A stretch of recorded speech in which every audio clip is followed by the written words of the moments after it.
our mission is to drive innovation in employer-sponsored healthcare. And yes, there are aspects of quality, affordability, and equity that we are focused on. And we have very specific metrics that we are tracking in all of those different areas, which will define, whether or not we are successful. This is really an opportunity to help employers raise their expectations, to, enable them to say, what we have now is not good enough. And for 150 million Americans, we can do better. Welcome to A&M Healthcare Industry Group's What's Your Moonshot podcast series, where world-class healthcare leaders seek to solve big problems. Listen as we talk to today's health system CEOs about the journey to achieve their moonshots. Welcome to A&M's What's Your Moonshot podcast. My name is Peter Urbanowitz. I'm Managing Director and co-head of Alvarez & Marsal's Healthcare Industry Group. I'm joined by Dr. David Shulkin, the former Secretary of Veterans Affairs, and who currently serves as a Senior Advisor to our healthcare group. It's my pleasure and David's pleasure to welcome to the podcast Dan Mendelsohn, who is Chief Executive Officer of Morgan Health at JP Morgan Chase. As CEO of Morgan Health, Dan oversees Morgan Health's mission to accelerate the delivery of new care models that improve the quality, equity, and affordability of employer-sponsored healthcare. Prior to his current role, Dan was founder and CEO of Avalere Health, a healthcare research and advisory firm based in Washington, D.C. Soon after its founding, Avalere became the go-to firm for businesses trying to navigate the complexities of healthcare, especially government-run programs. Dan also spent several years as an operating partner at private equity firm Welsh Carson. During the Clinton administration, Dan served as Associate Director for Health at the Office of Management and Budget. And let me tell you, the title belies its significance. That person is literally the president's eyes and ears on the entire healthcare budget for the United States. Dan, I'm so happy that you were able to join David and me today. My pleasure. Looking forward to the conversation, Peter. Great. So Dan, let's just jump into it. With your background and all the things that you've done, I think people were fascinated to hear that you ended up going to work to try to help the employees of JP Morgan. And that's clearly an important mandate and one that's steeped with lots of history.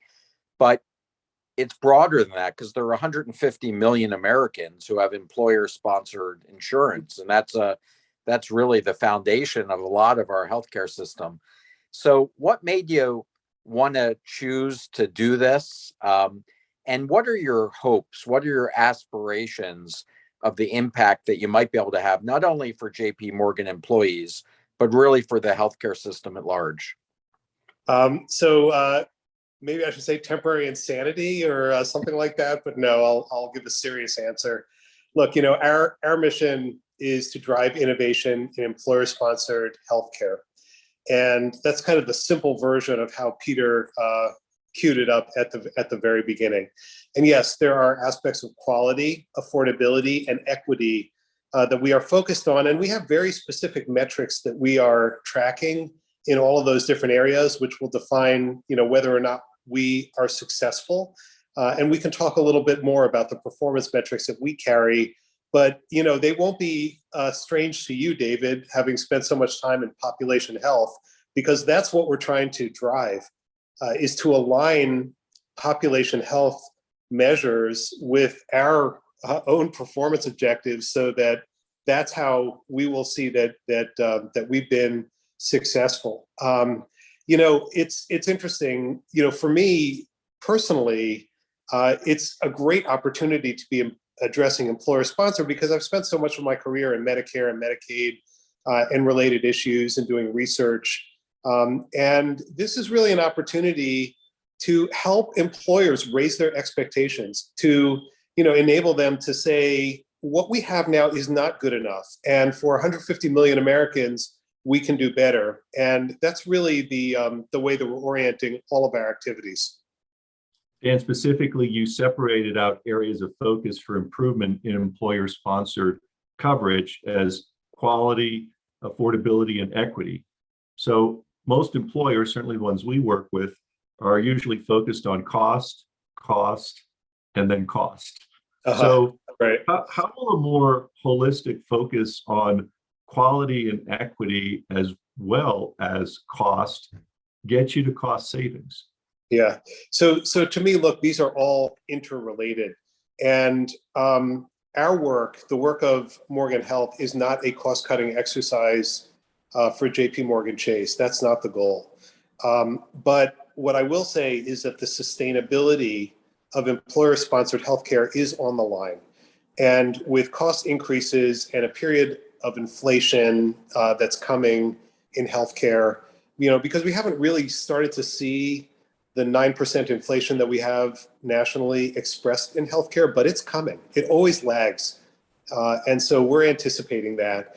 And, we believe fundamentally that the best way to approach improvements in employer-sponsored healthcare is really to align incentives and to focus on accountable care, which is, by the way, as you and your clients know, very much a part of what Medicare has accomplished over the last decade. And so, you have now half of Medicare enrollees opting for Medicare Advantage. And in Medicaid, you have a very sharp focus on improvements in population health. And you have to have a focus on that in order to address the cost issues. It has to go hand in hand. You cannot go in and just say, hey, we're going to cut. And so I think that for us, the focus on quality and affordability are very linked. And then we have the issue of health equity. Health equity is an embarrassment to this country.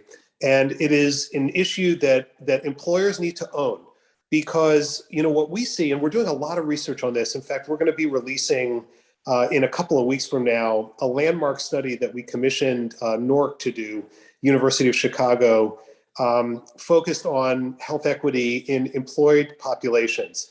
This is not just a Medicare and Medicaid issue. This is very significant. And we see differential rates of outcomes in cardiovascular outcomes, in diabetes, in cancer screenings, and it's all of the population measures that we care about, and this is costing the country money. And so I think that, as we think about affordability more generally, it has to be linked into quality and equity as well. So Dan, I want to go back to some of the things that you're saying. It sounds like you're saying that the rest of the country, or at least on the government programs, has been moving in the right direction towards accountability, getting people to, in some ways, take on more risk. And you're trying to bring the employer-sponsored insurance into that in a greater way.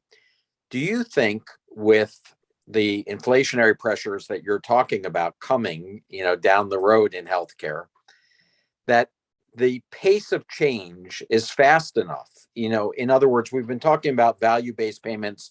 You've been talking about them now for decades.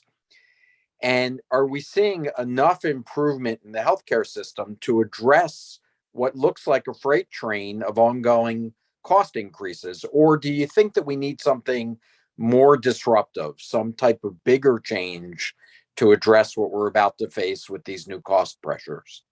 So look, from our perspective, it is not going fast enough, and that is why we are in business. So if you think about the tools that we have at our disposal at Morgan Health, we have a $250 million allocation from the JPMC balance sheet that we are using to invest to accelerate the pace of progress of these companies. And the focus of our investment is accountable care, care navigation, digital, the use of analytics in healthcare when applied to an employed population. And, there has been actually a fair amount of investment activity in Medicare and Medicaid, and not enough in the employer market. So that is really what we are about, is investing in those areas and then accelerating the progress of the companies that are focused on the employer space. So that's kind of what we're about. Then, in addition, JP Morgan Chase has 285,000 employees and dependents in the US.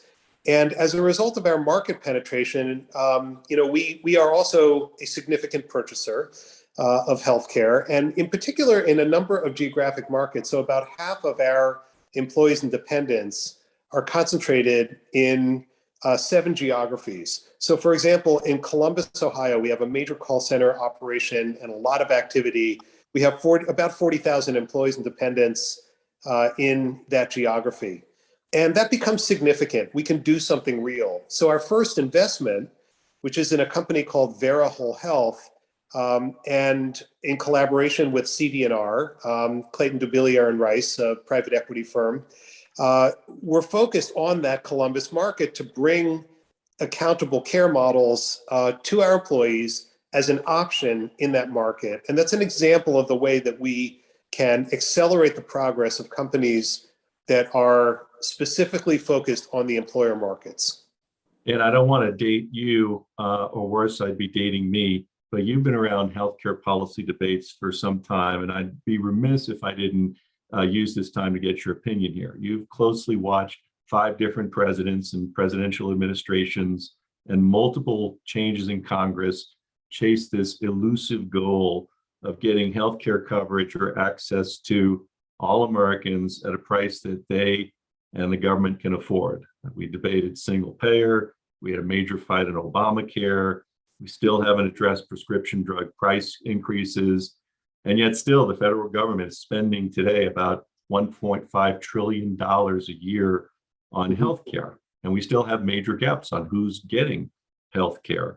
And we could talk for hours. We could extend this podcast for the next 3 hours, I'm sure, and have a lot to say. But why is it an impossible goal? And I know the title of our series is Moonshot, but have we set our sights too high as a country on what we want to achieve, and what is achievable? So look, my moonshot right now is driving accountability in employer-sponsored healthcare. It's 150 million people. It's a system that needs more accountability. We have a model in Medicare that we can deploy. To me, that is achievable, and that is our focus. The question you're asking is broader politics, and yes, it's you look at it, and I've been at this for a long time, as you and David have as well, and I don't think we're going to see some big political accommodation in the next decade that brings us towards full coverage in the US. I just don't see it, given the fractiousness of politics. Not that I don't want it, not that I don't think it would be really good for the country, but I don't see it happening. And what I do see happening, though, is incremental improvement in Medicare, in Medicaid, and in employer-sponsored coverage. And I'll say also that I'm not pessimistic about this, because the only way, let's say we did move to universal health care, the only way to do it efficiently and effectively is if we have already adopted accountability across all of the different and disparate payment systems that we have right now in this country. And so, to me, what I'm doing is trying to work towards a goal of universal coverage by having a more rational system in the employer-sponsored world. And I think that if we can make improvements over this next decade, for the next generation of health policy folks who are coming along who say, I think I see the way that we can get over to make sure that every single person in this country has an affordable source of care, that they will be building on a stronger system. And JP Morgan is a big company, and they clearly have the right executive running Morgan Health. But the question is, last time with Haven, you did this with other big employers. Do you need other employers to join you on this journey? Or do you think that is the strategy that Morgan Health should prove this out and have a workable model so that others could emulate it? Or are you looking for others to join you now? Great question. And so, look, our strategy is that we are investing in companies that are built to serve the entire employer market. And those are the companies that we are seeking to accelerate. So by doing that, we are effectively working with any employer who wants to come in and work with us. And we are also completely committed to sharing our results and talking about what's working and what's not.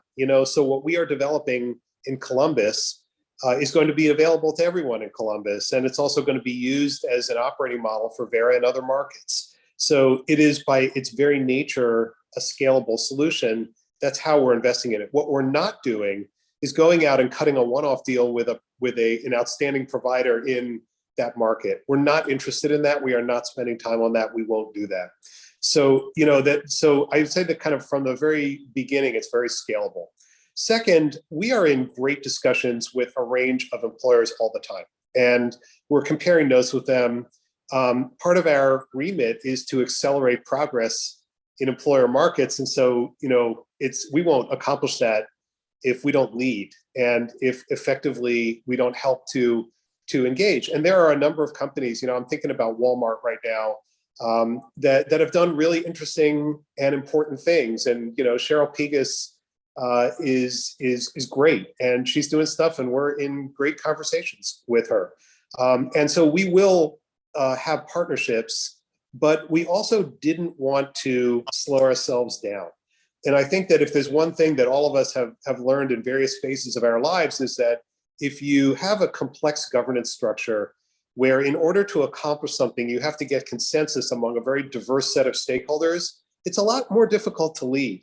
So, what we did was set up a very streamlined governance structure, the ability to lead, and our every hope and expectation is that we can help American employers get to a better place. Hey, Dan, just in follow-up, many of our clients that we work with are health systems. Mm-hmm. And so if you're a health system and you say, I get it, the world's changing. Yeah. How do we think about working with employers? What I heard you say is this idea of a direct, narrow network with employers isn't really the approach that you think is going to work. You think that there needs to be broader fundamental change among the health systems? Well, just to clarify, what I said was that we aren't going out and trying to do a one-off contract with a provider, even if we have a lot of employees there. But I do think that narrow networks are important for driving efficiencies in the system, and we're very open to a range of different options. Look, I think that what I say frequently, and what I would say to leading health systems, is a couple of things. First, understand population health, understand quality, invest in IT and systems that are necessary to actually do this stuff.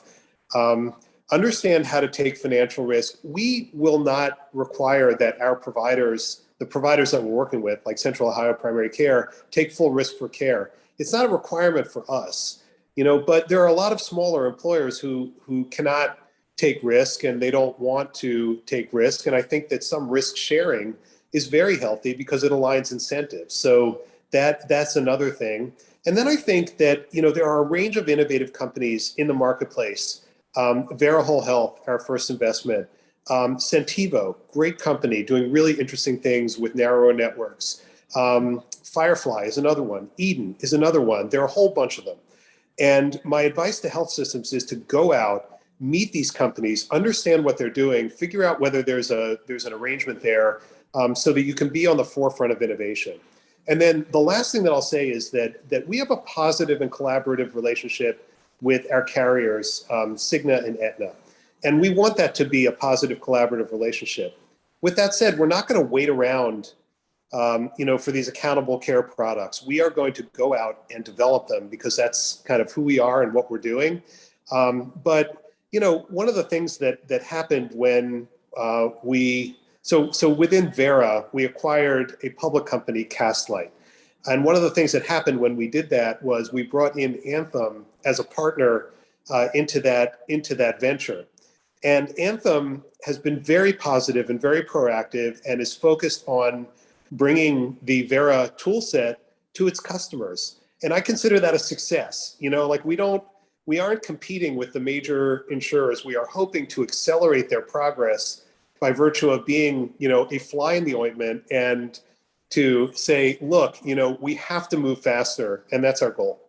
Dan, I really want to thank you for spending some time with us on our podcast today. Your experience in the in the payer world, in the provider world, in the government world, I really think is a unique combination for JP Morgan. So I know David and I and many others are going to continue to watch you with great interest as you take this this powerhouse of a company and employer that you have and try to make some real changes in the way that healthcare is delivered and paid for in this country. So thank you so much, Dan, for joining us. For Peter, our podcast. thanks. No, I appreciate it. And I just have like one more thought that I'd like to leave with. Yeah. We are collaborative by nature, and every project we are doing is a collaboration. So, we will collaborate with health systems, with insurers, with private equity firms.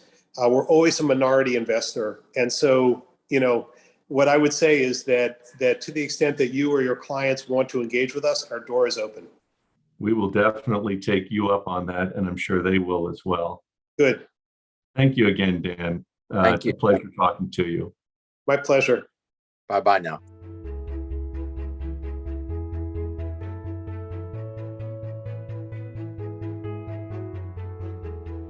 Alvarez and Marcel.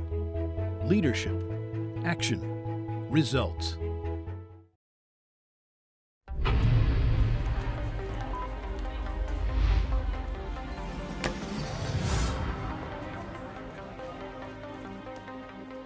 Well, Peter, it was really interesting to have a chance to talk to Dan Mendelsohn today. I think it's been one of the mysteries about what happened to JP Morgan's intention to change healthcare with the downfall of Haven. And now we see Morgan Health arise, and it really is a different strategy. It is, but look, they, an organization the size and scale of JP Morgan, the employer size that they have as being an employer, you really can make a difference. You just look at the size of an employer they are. That's the size of a small health plan, not small, a pretty decent sized health plan in a number of communities. And so they're spread across the country. I think on their own, they can really drive some value here. And, sometimes it's easier to do things on your own than having partners, but as they prove up results, I think, there'll be a lot of people who want to join them and certainly interested in what they're doing. And if they're successful in some of this stuff, how other people could do it. Yeah, I think what's interesting to me is it sounds like their strategy is to really work with private sector companies that are committed to their thesis, and their thesis being that there needs to be much greater accountability over populations of patients. And they're using what sounds like a $250 million investment fund to not only provide financial resources, but also use the Morgan Health family and the employees as a real test bed to demonstrate that this is working. And I think that makes sense to me, that's a way to really drive this type of change in healthcare. Right, because you think about all the tools or other companies that you might want to have access to manage your employee population. One is they have all of this data. Think of the rich data set they have from all of the claims experience from all of these employees. How do you get into that to make sense of it and get some intelligence from that? The whole artificial intelligence data mining thing that so many companies are trying to do. But what if you help sponsor some company that wanted to do it, and then you say, well, you come in here and provide services to us, and as you provide services to us, then you can go out to any number of large employers. So there's that. Other care models that maybe are not quite as advanced as they should be. Something you and I have talked about a lot, hospital at home, for example, providing a higher level of care to individuals so that they don't need to be in the hospital, which might be better for their overall, mental health and just their healing processes. What else needs to be done in that area? Do you need someone to invest in a model like that, or an intermediary for you? Talk about these people who could help be your advocates in the healthcare system, not a doctor, not a nurse, but some kind of community health worker for you who could help you out. Maybe that's another area for them to invest in if they find out that that's going to drive both value and better care to their employees. Yeah, I think those are really good points, Peter. And I think that this is why it's important that health system leaders pay attention to people like Dan Mendelsohn, because he clearly believes in working with provider systems. So he's not against, he doesn't want to disrupt the hospitals and health systems, but going deeper into what those care models are is something that I think is still worth exploring further with him. He talked about digital, but he didn't talk a lot about, the impact of virtual care. And he talked about equity and social determinants, but he didn't talk a lot about how behavioral healthcare needs to get integrated more into these systems. But that those models are there, and with his approach of collaborating with health systems and providers and companies, I think this is really a platform in which you can build off of. Oh, absolutely. I absolutely believe that all of those things I'm sure Dan is thinking about right now. For those who don't know and I know you've known Dan for some time, I've known him for some time. His background is just so impressive. What he built at Avalere was really a stellar research and advisory firm. And I would often, look forward to an Avalere study on something because I knew it was going to be just a very high level, very actionable report or advice that they were putting out there. So having that, having private equity background, and then more importantly, having the government background as well too, he just brings all those things together. And I got to tell you, I think JP Morgan is really lucky to have him because he covers the waterfront on so many issues with his depth of healthcare policy knowledge. No, I agree. So a really interesting podcast today. Thanks so much. Yeah, well, thanks so much. Always a pleasure being on these things with you, David.